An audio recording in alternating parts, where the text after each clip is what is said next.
Hello guys, my name is Amit Sani and I'm welcoming you in this daily PIB analysis video. In the evening these videos come, in the morning the Hindu paper analysis videos they come, and both our lessons are having important MCQs and important datas, and please do not miss any of these lessons, otherwise you will repent after that, because the questions that I'm framing, these are totally exam oriented and the context is very important, and in both these lessons the important data is also there. So do not forget to share these lessons and just take advantage of all of these lessons, and these are the numbers there. You can call and you can ask for these pen drive courses, and you can visit this website also and you can ask about all the confusions, and you can buy these courses which are accredited by experts and selected people. They have made them. This statement is correct. Government has proposed setting up bureaucrat-led committee that will work regarding the complaints which are coming against CIC and ICs. You see, this commission is saying that this is a very unfortunate move by the government, because according to the RTI Act, which came in 2005, the independence was given and some robust support was given to these particular officials and this particular body, so that the maximum coverage of the issues, maximum coverage of the needs by the consumers or by the normal public, that would be there, and that can be addressed regarding the information that they demand. So they need support to give all kinds of informations, but you know, these days the information is the biggest problem, the data is the biggest problem. True data government does not want to give. So commission says that it is a move against our independence, and the bureaucrats which are going to be there in this particular committee, they may support government more and they may erode our independence. So this is a threat for their independence. This statement is perfectly correct. Now right now there is no ground given. Some grounds are given here, but you see the protection is given as only president can remove them, and only after referring this matter to the Supreme Court. After that, Supreme Court would give a reference, it would suggest a particular measure, and after that president may remove CIC from its post. So only one is the correct answer here, and you can see here section 41 insulates why panel sees red, means why they are seeing this as a threat. Because a committee with majority bureaucrats scrutinizing complaints against information commissioners will skew checks and balances in favor of the political executive.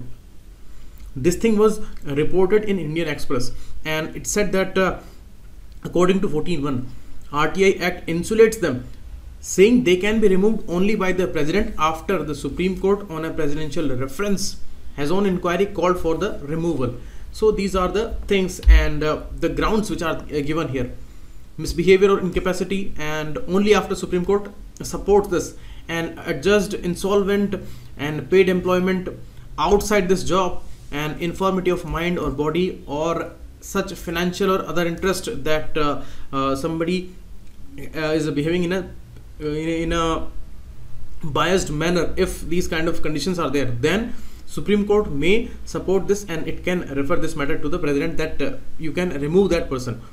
Regarding the importance of these information commissioners, if I tell you, they are appointed by president only, and they can be removed by president only, and when they are selected, then there is a selection committee chaired by Prime Minister of India, and leader of opposition in the Lok Sabha would be there, and union cabinet minister nominated by the PM. So already the government's share in the selection committee is huge, and Lok Sabha opposition leader has become a very controversial thing, because in many cases, like CBI case, in a Lokpal case, leader of opposition has complained a lot about the government's activity there, that they do not want to take their opinion and they do not see them important here, and only their own moves, their own ways they want to impose on the committee. So this is the problem that consistently we have been looking in many cases.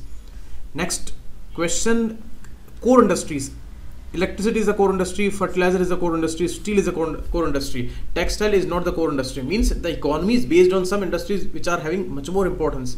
So 1 to 4 is the answer, and total 8 industries are there. You can see the names here. IIP index is released by CSO every month. At the end of the month, Central Statistical Office under Ministry of Statistics and Program Implementation. So that releases this data after a lag of a 6 week for a particular month, but every month's end this data is released for the last to last month, and you can see here 8 core industries. Their total weight is around 40% of the weight of total industries and their outputs. So around 40% weight they carry. So they are huge, and every month we see ups and downs and positive and negative kind of progresses in their production and all. Next, International Solar Alliance. Bolivia recently joined ISA, and major programs they were launched, all of them are correct. All these programs like solar mini grid, application of solar scaling in agriculture, and affordable finances, all these things have been launched by ISA recently. So all are the answer here, C. Next, International Renewable Energy Agency, a very important intergovernmental agency, and it actually helps in policy making and all the decision making regarding the renewable energy. And you see, many bodies under UN, they work for the renewable energy, sustainable development, all these sectors, but specifically for the renewable energy and its sustainable use. IRENA talks about that, it works for that. So this would be correct. This would be wrong because the headquarter is in Abu Dhabi. Okay, and it's an official UN observer. This is correct. So 1 and 3 is the right answer here. You can see here IRENA, intergovernmental agency, and all these things you can see in the text: geothermal energy, hydropower, oceans, bioenergy, sustainable development, energy access, energy security. All these are the important branches of renewable energy sector and the sustainable future. So it talks about that. Headquarter is in Abu Dhabi. It was set up in 2009. IRENA. Next, Bolivia has recently joined ISA. As I told you, Mr. Evo Morales, he had committed to join ISA there. And you see, one more important thing happened regarding Bolivia. There is a lithium triangle. 3 countries of South America: Argentina, Bolivia, and Chile. You see, these important countries, Argentina, Chile, Bolivia, they are one of the greatest producers of lithium. And lithium we do not have. Lithium we are not mining in India. It's not there. Reserves are not there. So, and lithium is needed in all types of batteries. And you see, solar energy is nothing without batteries. We need batteries to store that energy. We need batteries in mobiles, we need batteries in electric vehicles. The FAME scheme is totally based on these batteries. So lithium is the basic thing, and we need that. Total amount of lithium, whatever is needed, we are importing that. And we are the second largest mobile manufacturer also, but still we are importing these things from other countries because it is not in our hands. The reserves are not there. They are not found in India. So we have done an agreement here, and this we will procure from these countries. Next, Nuclear Command Authority. It is headed by Prime Minister of India. Okay, I have put it wrong, I think here. Only one is not the correct answer. I think it would be the Prime Minister. It is not President. So I'm sorry for that. I have opted for wrong option. D9 would be the answer here because it is not President. It is Prime Minister. And there is a Political Council. Political Council is headed by Prime Minister. According to the C2 mechanism, the authority is in the civilian hands. And Executive Council is there, that is headed by National Security Advisor, and that advises to political leadership, and PM would decide about the ultimate decision of the release of these nukes and all. So D9 is the answer here, and it is headed by Prime Minister. UPSC has released a particular information regarding the students who reach up to the interview stage. You see, they promised 2 years back that people who are getting selected after prelims stage, and if they are reaching up to the interview stage, then their effort would not go in vain, and they would be selected for a list where they can be promoted for the private jobs, private companies they can approach here.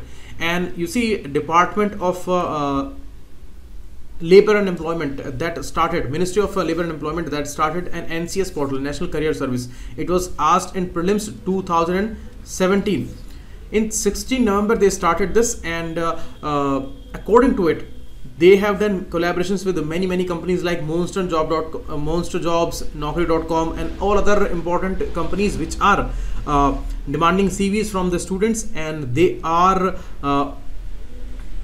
working as a bridge between the employers and the employees, the future employees, or these students who are aspiring for the jobs. So NCS is a government portal by Ministry of Labor and Employment.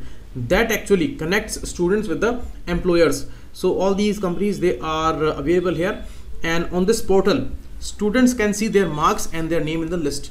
So this was the information by UPSC, and NCS, through NCS they are going to make these jobs available to students. Next, you see about the NCS employment exchanges. They are being opened by NCS. Around 100 model career centers, they were opened state-wise. 50 lakh rupees per center were given here, and model career centers, common service centers, all these are important aspects of these NCS portal. And remember this, it is by Ministry of Labor and Employment. That's important. OSINDEX, the third edition is going on. OSINDEX 19 would be there. The name of this particular exercise is, and it is a maritime exercise between India and Australia. India's Navy and Royal Australian Navy. That is important. The more important thing is that we actually signed a framework for security cooperation in 2015, and in 2015 in September it was the first or the maiden edition of this OSINDEX exercise at Vizag Coast or in Visakhapatnam, and the second edition happened in Australia, and third one we are organizing here on the Vizag Coast again. So this is going on, and the cooperation is very good between both these navies. India's Navy and Australia's Navy, both are having a history of Britishers Royal Navy, so both are experienced one, and a great cooperation is there. Next, Ministry of Commerce and Industries releases their 4th session of India-Ukraine Working Group on Trade and Economic Cooperation held in New Delhi. You see, Ukraine, the rivalry, not rivalry, but problems are there between Russia and Ukraine in the recent times. And Russia is also a great partner for us, and Ukraine is also the partner. But we are engaging with more and more countries.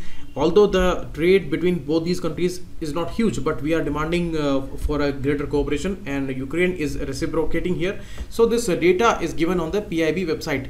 Protocol they have signed on many areas like PPP models and food products to the market of India, the Ukrainian food products, and energy sector finance, granting a Ukrainian market economy status within the framework of anti-dumping investigations, banking, cooperation in tourism, all these areas. So they may ask you with which country recently we signed all these the convention or these agreements. Okay. Next, US approves sale of 24 MH-60 Romeo Seahawk. These are important helicopters for the navies, and it is going to help Indian Navy a lot. These are one of the best, most advanced maritime helicopters available in the world, and 24 helicopters would be given to India by America. So this deal has been signed by Trump administration, and they would reach to India soon. Okay, the name is MH-60 Romeo Seahawk. Single engine, you see single the fan of this engine is there. And recently we procured Chinook from America. Chinook was the twin engine helicopter, and that was mainly for the Indian military, and it is mainly for the Indian Navy. So that's the difference. And these are the MCQs. Try their answers in the comment section, and the related information that you are gonna search, and I'm telling you that will be crucial this year's prelims examination. Thanks a lot. You can send me a request here, and the Telegram channels is the link is given there, and the PDF I'm also going to upload here all these PDFs, because many students, they have said that they're not using Telegram and all. So I'm going to upload all these PDFs of the last 10 to 15 days. Thanks a lot. Keep watching.